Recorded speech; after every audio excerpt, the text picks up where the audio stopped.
Hey everyone, welcome back to another video. I have been talking about Bluehost a lot lately and breaking down all their plans. And if you have also looking past the shared plan options, you have probably seen their VPS hosting and thought, whoa, that's a big price jump, but is it worth it? And do I even need it? Today I'm giving you the full breakdown of Bluehost VPS hosting in 2025, what you are getting, who is designed for, and whether the extra cost is actually justified. So let's break it down all together, just the real talk. So first of all, let's talk about what is VPS hosting. Let's start with a quick explainer. VPS stands for Virtual Private Server. Imagine shared hosting like renting a room in a busy apartment. You've got your own space, but you're still sharing walls, plumbing, and bandwidth. Now imagine VPS as having your own private condo in a gated community.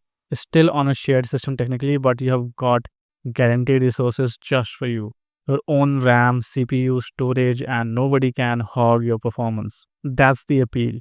VPS gives you more speed, more stability, and more control without jumping all the way to a dedicated server. So now that we know about what is VPS, let's talk about what Bluehost VPS offers. So Bluehost VPS plan has three plans. The first one is standard NVMe, second is enhanced NVMe 8, and the ultimate NVMe 16. I'm not gonna bore you with different features. You just guys can just go ahead and take a look at yourself. I'll just tell you what is it and how it works. So with these plans, you are getting a ton of more power here compared to shared hosting, and the use of NVMe storage means lightning fast file access. And unlike shared plans, your site's not going to slow down just because someone else's traffic blew up. You get full isolated resources, which will never let your website go down. So the real question is who this is actually for. So first, if you're running a high traffic e-commerce site, a large WordPress multi-site network, or you are managing multiple client websites, this is 100% your zone. VPS is also great for developers or tech-savvy users who want to tweak performance settings, install custom tools, or run staging environments for testing. And if you have hit the limit of Bluehost Shared Pro plan, where you are getting slower load times or hitting storage caps, VPS is a natural next step.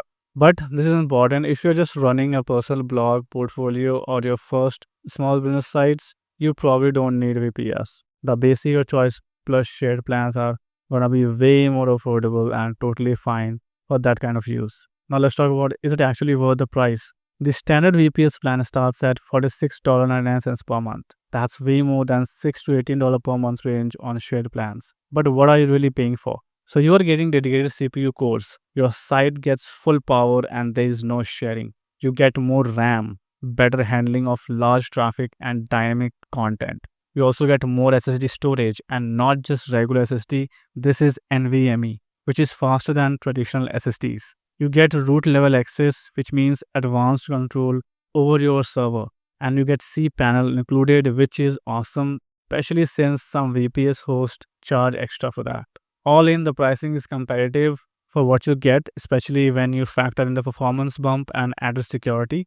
And yeah, you're also getting Bluehost's stellar support, which people rave about in the reviews. And they talk a lot of great things about their customer support when they buy VPS hosting service. People have found that support have fixed things quite fast, even if you're not great techie, and they have been working with 10 plus years with their VPS and it's still rock solid. So that kind of customer service is a huge part of what you're paying for. Now, like every hosting, VPS hosting also has some downsides. VPS hosting has a learning curve. Even though Bluehost manage a lot for you, there's still more complexity compared to shared hosting.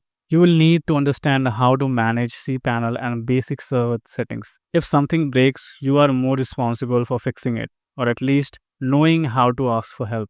Also, once you go VPS, there's no turning back to shared if you are hooked on the performance. And of course, it's a bigger monthly bill, especially when it renews. If you're not using the resources, you are burning just your money. So make the decision thinking twice. So if you're pushing your shared hosting plan to the limit, VPS is a no-brainer, but if you are still just building out your site and traffic is light, shared is safer and cheaper. So my final verdict would be yes, Bluehost VPS is worth it. If you are running high traffic revenue generating websites, you need total control and high performance, and you want better security, faster load times, and more flexibility. But Bluehost VPS is not for you if you are just launching a simple site or blog.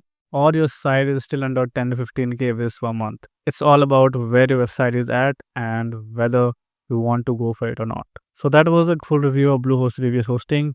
If you have used it, I'd love to hear about your experience in the comments. Has it been worth it for your business? What plan are you using? Please leave your comments so that people can learn from it. And if this video helped you decide, hit that like button, subscribe for more no fluff reviews, and I'll catch you next one. Thanks for watching and good luck scaling your site like a pro. Take care. Bye bye.